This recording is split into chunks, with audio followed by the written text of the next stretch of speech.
Hello. How do you feel about being the bearer of an unpopular message? How do you feel about bringing that into a world that doesn't really want to listen? There's a story in the Gospel of John. John was one of Jesus' disciples, his good friends, and he wrote about Jesus after Jesus had died, some time after Jesus had died and come back to life. He wrote about the good news of Jesus. That's the root of the word gospel. And he told this story amongst many stories. Jesus said to the Jews who had believed in him, "If you continue in my word, you are truly my disciples, and you will know the truth, and the truth will make you free." Now, doesn't that sound like the sort of message that people would want to accept? Except they didn't. Except instead the Jews said, "What do you mean, set us free? We're the descendants of Abraham. We're free already. We already have all of that. What are you talking about?" And they challenged him. And they continued to challenge him in my Bible down the rest of that page and down the next column and over the page as well. Now, this is Jesus. I don't know what your image of Jesus is, but this is the Son of God. This is the man who walks on water. This is the man to whom great crowds gather to listen when he speaks. This is the man who can heal anything. Jesus, the Son of God, who is fully God and fully human as well. Superhuman. And the Jews are challenging him. And the amazing thing is, he's losing the argument. In fact, if you read your Bible, you'll find, particularly in John's Gospel, but in other places as well, numerous instances where Jesus loses the argument.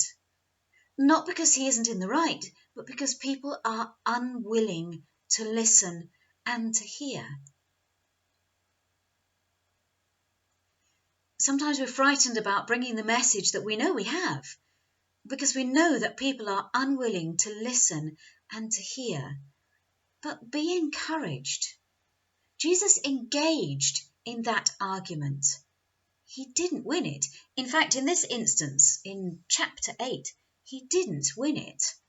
The Jews were still arguing that they were special because they were the descendants of Abraham. And Jesus, the Son of God, says to them, "But before Abraham was, I was." Because he's God, he's older than Abraham. And the Jews didn't like that. In fact, the last sentence in that chapter says, "So they picked up stones to throw at him." But Jesus hid himself and went out of the temple. It's not often the stories that we tell of Jesus.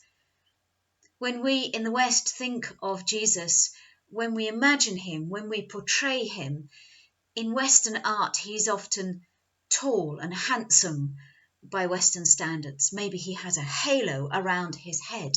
We like to think of him in those times as being a warrior. And we forget that he lost. He lost more often than he won. The crowds gathered, but few followed. People were healed, but few turned back to him. He argued with the temple authorities, but very few of them heard what he said and believed in him. And in the end, he was captured and tortured and crucified and killed. It's not the image we like of Jesus because it's not a very comfortable image. Jesus ran away. He hid because he was going to be stoned, and he hid until they went away, and then he left the temple. He didn't win the argument. We are the bearers of that same message. And it's just as good and it's just as true as it was in Jesus' time. And unfortunately, we're likely to come across many people who are just as hard-hearted, who are just as set in their ways. And yet we need to follow Jesus' example and engage in that argument. Point out where people are doing wrong in gentle and loving ways. Be prepared to tell our version of the truth, because our truth is the truth being Jesus. He himself says, I am the way and the truth and the life. No one comes to the Father except through me. And we are charged with carrying that to a world that won't listen and won't care. And yes, we will lose arguments. And we may have to run away and hide. We may find that mobs come after us with stones. And yet we carry that truth. And as Christians, we are charged with going to all parts of the world and bringing that truth to a world that may not listen. Be encouraged. Be encouraged at the truth of the message you bring. Be encouraged that you don't have to win the argument. Sometimes we discuss important things with friends and they won't listen. Be encouraged. You're walking in Jesus' shoes. Jesus told us, be encouraged when you are persecuted for my name. Keep safe.